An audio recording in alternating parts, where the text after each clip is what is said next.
여러분 안녕하십니까? 이어서 경남 뉴스입니다. 오늘 경남은 흐린 가운데 가끔 비가 내리겠습니다. 비는 내일 새벽까지 양산과 김해 등 내륙 지역에 5에서 20mm, 남해안에는 최대 40mm의 비가 내리겠습니다. 낮 최고 기온은 창원, 진주 29도 등 26에서 31도 분포로 어제와 비슷하거나 2에서 6도 높겠습니다. 바다의 물결은 남해 동부 해상에서 최고 2.5m로 높게 일겠습니다. 최근 경남의 아파트 가격이 대도시를 중심으로 들썩이고 있습니다.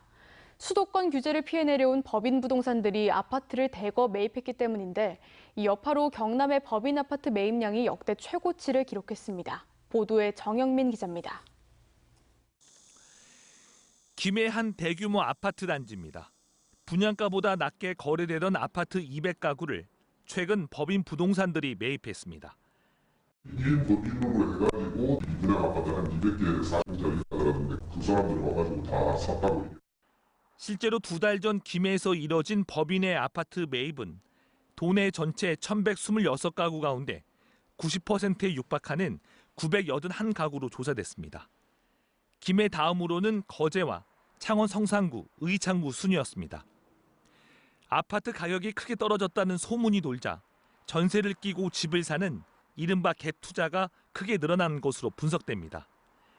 이 여파로 지난 5월 법인 아파트 매입량은 역대 최고치, 전체 거래량 대비 법인 매입 비중도 전국에서 가장 높았습니다. 현재는 그 아파트 값이 저평가되어 있다. 이렇게 생각하기 때문에 갭 투자자들이 이 경남이나 이 창원 쪽에 이렇게 많이 몰린 이유가 바로 그겁니다. 설상가상으로 시세를 조작하거나 집값 담합을 하는 등 부동산 불법 행위도 활기를 치고 있는 것으로 드러났습니다. 김해 한 아파트에선 실거래가보다 1억 원을 낮춰 다운 계약서를 작성했다. 합동 단속반에 적발되기도 했습니다. 가격 급등 지역을 면밀히 모니터링 해가지고 거기서 뭐 외진 거래라든지 그런 경우를 모니터링 해가지고 집중적으로. 이런 가운데 정부의 6.17 부동산 대책이 어떤 식으로 시장에 작용할지가 최대 관심입니다. 법인을 활용해 세 부담을 회피하려는 투자 수요를 막기 위해 정부가 강도 높은 규제책을 발표하면서 당분간 법인 아파트 매수세는 한풀 꺾일 것으로 전문가들은 예상하고 있습니다. 또 최근의 급등세는 일부 지역에서 나타난 단기적인 현상으로 경남의 주택시장은 장기간 침체를 벗어나지 못했던 만큼 이번 대책이 실수요자의 매매 의지를 꺾을 수 있다는 우려도 나옵니다. 때문에 실수요자를 위해선 취등록세나 양도세와 같은 거래세를 동결하거나 낮춰야 한다는 목소리도 나오고 있습니다. MBC 뉴스 정영민입니다.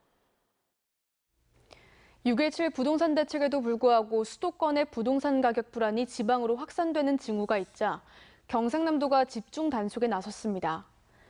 창원, 진주 등 최근 아파트 가격 변동이 큰 5개 시를 대상으로 한 이번 단속에서 공인중개사법 위반 사례 15건을 적발했고 정밀 조사 대상 25건에 대해 행정 처분할 방침입니다.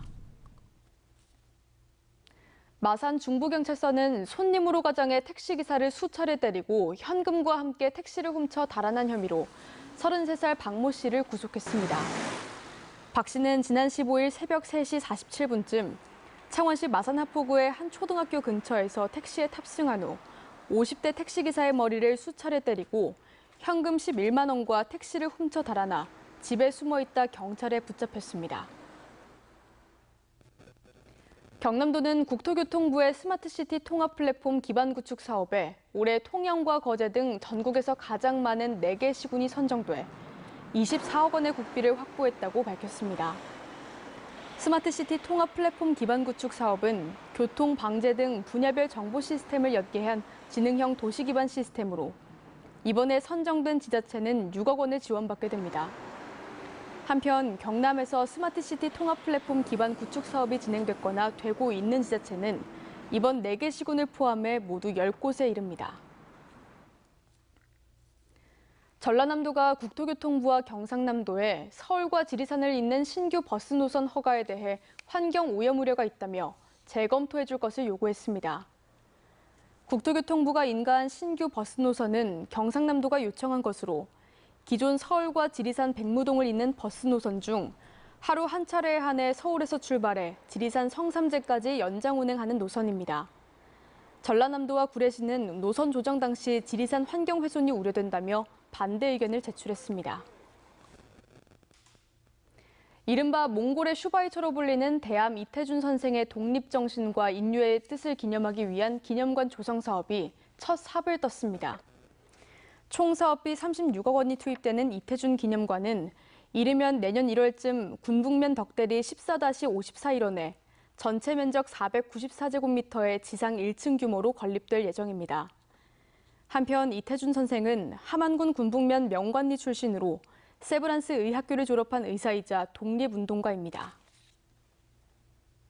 뉴스를 마칩니다. 함께해 주신 여러분 고맙습니다.